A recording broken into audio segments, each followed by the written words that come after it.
আসসালামু আলাইকুম রহমতুল্লাহ।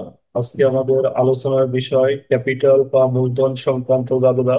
আজকে ক্লাসটি করার পর ক্যাপিটাল সংক্রান্ত জাবেদা আর কোনোদিন সমস্যা হবে না ইনশাআল্লাহ। Invested taka 10 lakh cash in the business. উষা 10 লাখ টাকা নিয়ে একটি ব্যবসা শুরু করবে।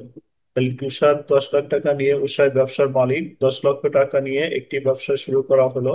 এর জন্য আমাদের ব্যবসায় ক্যাশ নামক সম্পত্তি আসবে, দেন আমরা লিখবো ক্যাশ ডেবিট।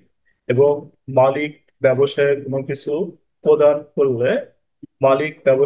কিছু প্রদান করলে ক্যাপিটাল নামক ওই বৃদ্ধি পাবে। তাই ক্যাপিটাল ক্রেডিট করতে হবে। তাহলে আমাদের এখানে দুইটি ঘটনা ঘটবে। একটি হচ্ছে ক্যাশ নামক সম্পত্তি আমাদের ব্যবসায় আসবে, এজন্য ক্যাশ আমরা ডেবিট করব, অর্থাৎ ক্যাশ নামক সম্পত্তি আসবে মানে ক্যাশ নামক সম্পত্তি বৃদ্ধি হবে। সম্পত্তি বৃদ্ধির জন্য আমরা লিখবো ক্যাশ ডেবিট। এবং মালিক কোনো কিছু প্রদান করলে ক্যাপিটাল বা ওই দ্বারা ওই বৃদ্ধি পাবে। আর ওই বৃদ্ধি পাওয়ার জন্য আমরা এখানে জানি ওই হ্রাস পেলে ডেবিট, ওই বৃদ্ধি পেলে ক্রেডিট। তাহলে আমাদের ক্যাপিটাল দ্বারা ওই বৃদ্ধি হবে, এই জন্য ক্যাপিটাল ক্রেডিট করবো। এরপর আমরা আরো কিছু গুরুত্বপূর্ণ এন্ট্রি নিয়ে আলোচনা করব। আশা করি ক্যাপিটাল সম্বন্ধে আর কোনো প্রবলেম থাকবে না। এরপর আমাদের পরের যে এন্ট্রিটা রয়েছে, the owner sold his personal investment for টাকা 1,50,000 বট ইন অ্যাজ ক্যাপিটাল। মালিক তার একটি ব্যক্তিগত বিনিয়োগ বিক্রয় করে 1,50,000 টাকা ব্যবসায় আনয়ন করবেন। 1,50,000 টাকা ব্যবসায় আনয়ন করলো মানে আমাদের ব্যবসায় নগদ টাকা আসবে, অর্থাৎ ক্যাশ নামক সম্পত্তি আসবে আমাদের ব্যবসায়। অর্থাৎ ক্যাশ নামক সম্পত্তি আসবে 1,50,000 টাকা। যেন আমরা লিখবো ক্যাশ ডেবিট 1,50,000 টাকা। আর মালিক ব্যবসায় কোনো কিছু প্রদান করলে তার জন্য হবে ক্যাপিটাল, অর্থাৎ ওই বৃদ্ধি হবে। আর এই ওই বৃদ্ধি পাওয়ার জন্য আমরা লিখবো capital credit. The owner sold his personal investment টাকা 1,50,000 বট ইন অ্যাজ ক্যাপিটাল 1 লাখ। মালিক তার ব্যক্তিগত বিনিয়োগ 1,50,000 টাকা বিক্রি করলো। 1,50,000 টাকা বিক্রি করে ব্যবসায় ক্যাপিটাল বাবদ 1 লক্ষ টাকা আনয়ন করলো। তাহলে আমাদের 1,50,000 টাকার কোনো ভ্যালু নেই। আমরা ব্যবসায় কত টাকা আনবো এটা নিয়ে আমাদের কাজ করতে হবে। অর্থাৎ এই এন্ট্রিটা অনেকে ভুল করতে পারে। তাহলে আমাদের মালিক যা বিক্রি করবে এটা আমাদের কোনো কাজ নেই। আমাদের ব্যবসায় যত টাকা নিয়ে আসবে এটার কাজ করতে হবে। তাহলে এখানে আমাদের 1,50,000 টাকার কাজ করলে ভুল হয়ে যাবে। আমাদের কাজ করতে হবে 1 লক্ষ টাকা দিয়ে। তাহলে আমাদের ব্যবসায় 1 লাখ টাকা ক্যাশ নামক সম্পত্তি আসবে, অর্থাৎ ক্যাশ নামক সম্পত্তি বাড়বে। এজন্য আমরা জার্নাল লিখবো ক্যাশ ডেবিট 1 লাখ টাকা। মালিক ব্যবসায় আনয়ন করবে, হচ্ছে আনয়ন করার জন্য আমাদের ক্যাপিটাল দ্বারা ওই বৃদ্ধি পাবে। এজন্য আমরা লিখবো ক্যাপিটাল ক্রেডিট 1 লক্ষ টাকা। তাহলে আমাদের ব্যবসায় আসলো 1 লক্ষ টাকা, এজন্য আমরা 1 লক্ষ টাকা লিখবো, এখানে 1,50,000 টাকা লেখা যাবে না। আমরা যদি পরের এন্ট্রিতে যাই, পরের এন্ট্রিতে আমাদের রয়েছে রানা ইনভেস্টেড টাকা 20,000 স্টার্ট এ কার ওয়াশিং বিজনেস।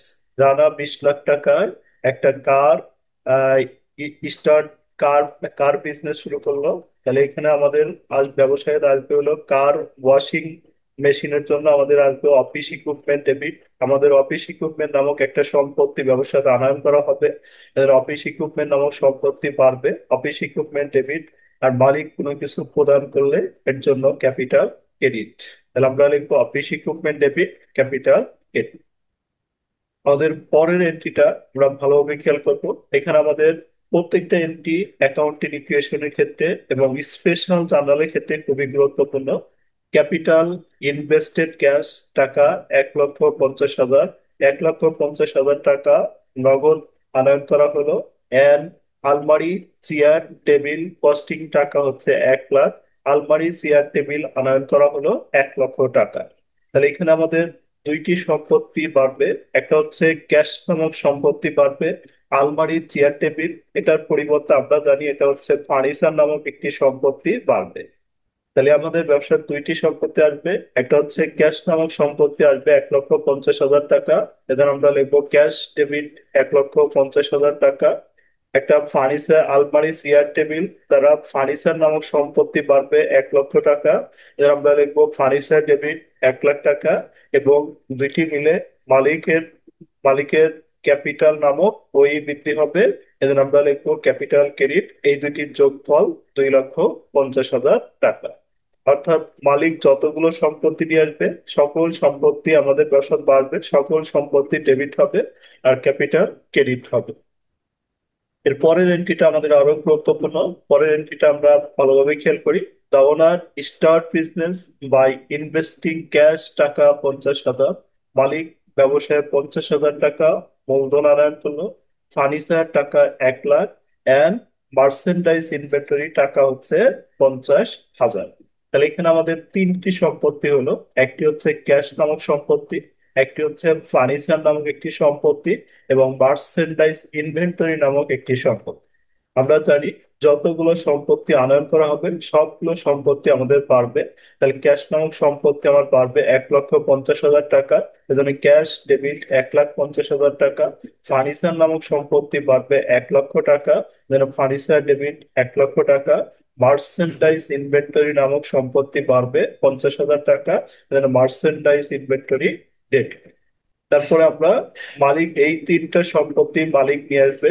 মালিকের কাছে আমাদের ক্যাপিটাল নামক ওই বৃদ্ধি হবে। এদের আমরা লিখবো ক্যাপিটাল ক্রেডিট, সবকিছুর যোগফল 2 লক্ষ টাকা। আমরা যদি পরবর্তী এন্ট্রিতে যাই, পরবর্তী এন্ট্রিটা অনেক স্টুডেন্ট এই এন্ট্রিটা ভুল করে থাকে। আমরা একদম ভালোভাবে এই এন্ট্রিটা শিখবো। এই এন্ট্রিটা আমাদের খুবই গুরুত্বপূর্ণ। এন্ট্রিটা আমরা সবাই ভালোভাবে শিখবো। এটা আরো ভালোভাবে পারার জন্য এরপরে আমরা আরো দুটি এক্সাম্পল দিয়েছি যাতে এটা আরো সহজ হয়ে যায়। আশা করি এটা দেখার পরে আর কোনো প্রবলেম থাকবে না। এন্ট্রিটা সবাই মনোযোগ সহকারে দেখবেন। এবং আমাদের 2 ঘন্টায় জাবেদায় বস হইতে চলে আমাদের ইউটিউব চ্যানেলে, এই জার্নালের সকল সিরিয়ালি ভিডিও দেওয়া আছে। ভিডিওগুলো আপনারা জাবেদার জার্নালের প্লেলিস্ট থেকে দেখে নিতে পারেন। তাহলে আমাদের এই এন্ট্রিটা রয়েছে। এখানে আমাদের দা ওনার স্টার্ট বিজনেস বা ইনভেস্টিং ক্যাশ টাকা 1 লাখ। ব্যাংক টাকা হচ্ছে আমাদের ব্যাংক টাকা হচ্ছে 40,000। কম্পিউটার টাকা 40,000। ইনভেন্টরি টাকা হচ্ছে 20,000 অ্যান্ড 10% লোন। এই লোনের জন্য আমাদের এই এন্ট্রিটা খুব ইম্পর্টেন্ট। এই লোনটা অনেকেই ভুল করে থাকে। তাহলে আমাদের ব্যবসায়ে 1 লক্ষ টাকা ক্যাশ আসবে। অর্থাৎ 1 লাখ টাকা আমরা নগদ নিয়ে এসেছি, এজন্য 1 লক্ষ টাকা ক্যাশ। আর আমরা জানি ব্যাংক থেকে যদি লোন নেওয়া হয়, লোন নিলে আমাদের ব্যবসায় আরো ক্যাশ আসবে 50,000 টাকা। তাহলে আমাদের ক্যাশ নামক সম্পত্তি 1 লাখের পরিবর্তে ক্যাশ নামক সম্পত্তি বাড়বে হচ্ছে আমাদের 1,50,000 টাকা। অর্থাৎ যদি লোন থাকে এই লোনের টাকাটা আমরা ক্যাশের সাথে যোগ করে তারপরে ক্যাশকে ডেবিট করবো। এখানে বলে দেওয়া হয়েছে ব্যাংক লোন দ্বারা ক্যাশ নামক সম্পত্তি বৃদ্ধি পাবে। তাই ব্যাংক লোনের টাকা ক্যাশ এর সাথে যোগ করে ক্যাশ ডেবিট করতে হবে। তাহলে এখানে ব্যাংক লোন হচ্ছে আমাদের 50,000 টাকা এবং ক্যাশ হচ্ছে আমাদের 1 লক্ষ টাকা। তাহলে দুইটি মিলে যোগ করে আমাদের ব্যাংক লোন ক্যাশ ডেবিট করতে হবে। তাহলে ক্যাশ নামক সম্পত্তি আমার বাড়বে হচ্ছে 1,50,000 টাকা। 1,50,000 টাকা হচ্ছে এই 1 লক্ষ টাকা হচ্ছে ক্যাশের। আর ব্যাংক লোনের টাকা এসে ক্যাশের সাথে যোগ হবে, তাহলে ক্যাশ ডেবিট 1,50,000 টাকা। তারপর আমাদের ব্যাংক নামক একটা সম্পত্তি রয়েছে। তাহলে এই ব্যাংক নামক সম্পত্তি বাড়বে, এদের আমরা লিখবো ব্যাংক ডেবিট 40,000 টাকা। এরপরে আমাদের কম্পিউটার নামক একটি সম্পত্তি রয়েছে। এই কম্পিউটারের পরিবর্তে আমরা লিখবো হচ্ছে অফিস ইকুইপমেন্ট। তাহলে অফিস ইকুইপমেন্ট নামক একটি সম্পত্তি বাড়বে, যেন অফিস ইকুইপমেন্ট ডেবিট 40,000 টাকা। এরপর আমাদের মার্চেন্ডাইজ ইনভেন্টরি নামক একটি সম্পত্তি রয়েছে। আমরা লিখবো হচ্ছে মার্চেন্ডাইজ ইনভেন্টরি নামক সম্পত্তি বাড়বে, যেন মার্চেন্ডাইজ ইনভেন্টরি ডেবিট লাগবে। তাহলে এখানে আমাদের ক্যাশ একটি সম্পত্তি, ব্যাংক একটি সম্পত্তি, কম্পিউটার একটি সম্পত্তি। কম্পিউটারের পরিবর্তে আমরা লিখবো হচ্ছে অফিস ইকুইপমেন্ট। ইনভেন্টরির পরিবর্তে আমরা লিখবো মার্চেন্ডাইজ ইনভেন্টরি। আর ব্যাংক লোন, এই ব্যাংক লোন হচ্ছে আমাদের একটি দায়। ব্যাংক লোন দ্বারা আমাদের দায় বৃদ্ধি হবে, এজন্য আমরা লিখবো ব্যাংক লোন দ্বারা আমাদের দায় বৃদ্ধি হবে, যেন ব্যাংক লোন ক্রেডিট 50,000 টাকা। তাহলে আমাদের ডেবিটে যতগুলো টাকা রয়েছে এই ডেবিটের সবগুলো টাকা যোগ করব। যোগ করার পর এর ভিতরে লোনের টাকা রয়েছে 50,000। এই 50,000 টাকা আমরা কি করব, বাদ দিব। বাদ দেওয়ার পর যত টাকা থাকবে এটা হচ্ছে মালিক প্রদান করবে ব্যবসায়, এটা হচ্ছে আমাদের মালিকানা সত্ত্বা, অর্থাৎ ওই বৃদ্ধি পাবে, এখানে ক্যাপিটাল ক্রেডিট করবো। তাহলে আমরা আমাদের এখানে ক্যাশ নামক সম্পত্তি বললো ক্যাশ ডেবিট, ব্যাংক নামক সম্পত্তি বৃদ্ধি হবে এই জন্য ব্যাংক ডেবিট, অফিস ইকুইপমেন্ট নামক সম্পত্তি বাড়বে office equipment debit, merchandise inventory নামক সম্পত্তি বাড়বে merchandise inventory debit. Bank loan হচ্ছে আমাদের একটি দায়, এখানে ব্যাংক লোন নামক একটি দায় বৃদ্ধি হবে, এখানে ব্যাংক লোন ক্রেডিট। এবং ক্যাপিটাল নামক ওই বৃদ্ধি হবে, এখানে ক্যাপিটাল ক্রেডিট। তাহলে আমরা ডেবিটের সবগুলো যোগ করার পর ব্যাংক লোনের যে টাকাটা রয়েছে এটা বিয়োগ করব, বিয়োগ করার পর যেটা আমাদের থাকবে এটাই হচ্ছে আমাদের ক্যাপিটাল ক্রেডিট করব। এটাকে আরো ভালোভাবে করার জন্য পরবর্তী এন্ট্রিটা আমরা প্র্যাকটিস করব। পরবর্তী এন্ট্রি আমাদের পাই একই, mister Karim start business by investing cash 20,000 টাকা, ক্যাশ ক্যাশ নামক সম্পত্তি 20,000 টাকা আনয়ন করবে, সাপ্লাইজ 30,000 টাকা, অ্যাকাউন্ট রিসিভেবল 20,000 টাকা, টুলস 10,000 টাকা, মোটর ভেহিকল 1,00,000 টাকা, আর ব্যাংক লোন 30,000 টাকা। তাহলে আমরা জানি ব্যাংক লোন থাকলেই আমরা জানি ব্যাংক লোনের টাকাটা আমাদের ক্যাশের সাথে যোগ হয়ে ক্যাশ ডেবিট করতে হবে। তাহলে আমাদের ব্যবসায়ে ক্যাশ ব্যাংক লোন এর দ্বারা ক্যাশ নামক সম্পত্তি বৃদ্ধি হবে, তাই ব্যাংক লোনের টাকা ক্যাশের সাথে যোগ করে ক্যাশ ডেবিট করতে হবে। তাহলে আমাদের এখানে লিখতে হবে ক্যাশ ডেবিট 30,000 আর 20,000, ক্যাশ ডেবিট 50,000 টাকা, অফিস ইকুইপমেন্ট সাপ্লাইজ নামক সম্পত্তি রয়েছে 30,000 টাকা, সাপ্লাইজ ডেবিট 30,000 টাকা। তারপরে আমাদের অ্যাকাউন্ট রিসিভেবল নামক একটি সম্পত্তি বাড়বে, এখানে অ্যাকাউন্ট রিসিভেবল ডেবিট 20,000 টাকা।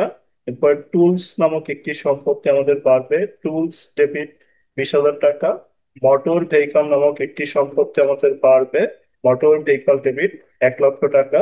এরপরে ব্যাংক লোন হচ্ছে আমাদের একটি দায়, তাহলে ব্যাংক লোন ক্রেডিট ফেরত দিব আমরা 50,000, ব্যাংক লোন ক্রেডিটে আমাদের এখানে হবে 30,000 টাকা।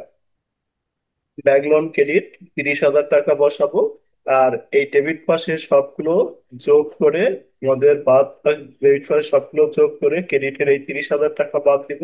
30,000 টাকা বাদ দেওয়ার পরে যেটা হবে এটা আমরা ক্যাপিটালে বসিয়ে দিব, ক্যাপিটাল ক্রেডিট করে দিব। তাহলে আমাদের পরবর্তী দিকে আমরা যদি চাই, আমাদের এক জায়গায় যদি টাকার প্রবলেম থাকে আপনারা সবাই টাকাগুলো একটু ঠিক করে নেবেন টাকার সমস্যা থাকলে। পরবর্তী এন্ট্রিটা আমাদের খুবই গুরুত্বপূর্ণ, এন্ট্রিটা আমরা ভালোভাবে শিখবো। Mister Monib start business by investing cash টাকা 20,000, সাপ্লাইজ টাকা 30,000, অ্যাকাউন্ট রিসিভেবল টাকা 20,000, টুলস টাকা তো, মোটর ভেহিকল 80,000, আর এখানে আমাদের দেওয়া রয়েছে অ্যাকাউন্টস পেয়েবল। তাহলে এতক্ষণ ছিল আমাদের লোন, এখন হচ্ছে আমাদের অ্যাকাউন্টস পেয়েবল। তাহলে আমরা এই লোনটা আমরা দিব না, এই লোনটা হচ্ছে আমাদের বাদ। তাহলে আমাদের হবে ক্যাশ নামক সম্পত্তি বৃদ্ধি হবে 20,000 টাকা, ক্যাশ ডেবিট 20,000। তারপরে হচ্ছে আমাদের সাপ্লাইজ নামক সম্পত্তি বৃদ্ধি হবে, সাপ্লাইজ ডেবিট করবো আমরা 30,000 টাকা। অ্যাকাউন্ট রিসিভেবল নামক একটি সম্পত্তি বাড়বে 20,000 টাকা, অ্যাকাউন্ট রিসিভেবল ডেবিট 20,000 টাকা। টুলস নামক একটি সম্পত্তি বাড়বে 10,000 টাকা, টুলস ডেবিট 10,000 টাকা। মোটর ভেহিকল নামক একটি সম্পত্তি বাড়বে 80,000 টাকা। অ্যাকাউন্টস পেয়েবল দ্বারা আমাদের দায় বৃদ্ধি হবে, এখানে অ্যাকাউন্টস পেয়েবল ক্রেডিট লিখবো 40,000 টাকা। এবার আমরা ডেবিটের সবগুলো যোগ করবো, যোগ করার পর এই অ্যাকাউন্টস পেয়েবলের ক্রেডিটের টাকাটা আমরা বাদ দিব, বাদ দেওয়ার পরে যেটা থাকবে এটা হচ্ছে আমাদের ক্যাপিটাল ক্রেডিট করবো আমরা, বাকি টাকার জন্য লিখবো ক্যাপিটাল ক্রেডিট। তাহলে আমাদের আগের অঙ্কে ছিল লোন থাকলে ক্যাশের সাথে যোগ হবে, কিন্তু অ্যাকাউন্টস পেয়েবল এটা আমাদের ক্যাশের সাথে যোগ হবে না, এটা সরাসরি ক্রেডিট করে দিব। আর ডেবিট পাশে সব এন্ট্রি যোগ করে যে টাকা হবে এটা থেকে অ্যাকাউন্ট পেয়েবল বাদ দিব, বাদ দিয়ে আমরা যে টাকা থাকবে এটা ক্যাপিটালে বসিয়ে দিব।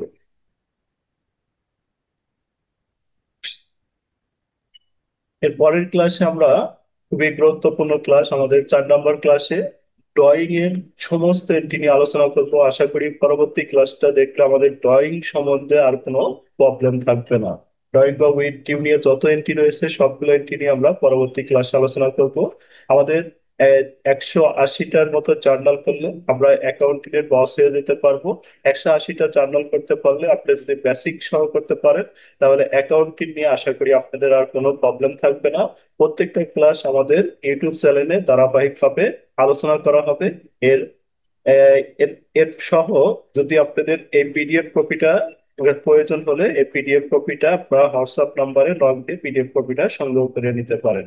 আর যে কোনো সমস্যার জন্য আমাদের হোয়াটসঅ্যাপ গ্রুপে জয়েন হয়ে সমস্যাগুলো সলভ করে নিতে পারেন।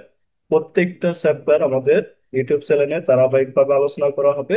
আপনারা আমাদের চ্যানেলটি সাবস্ক্রাইব করে রেখে আপনাদের ভিডিওগুলো দেখতে পারেন।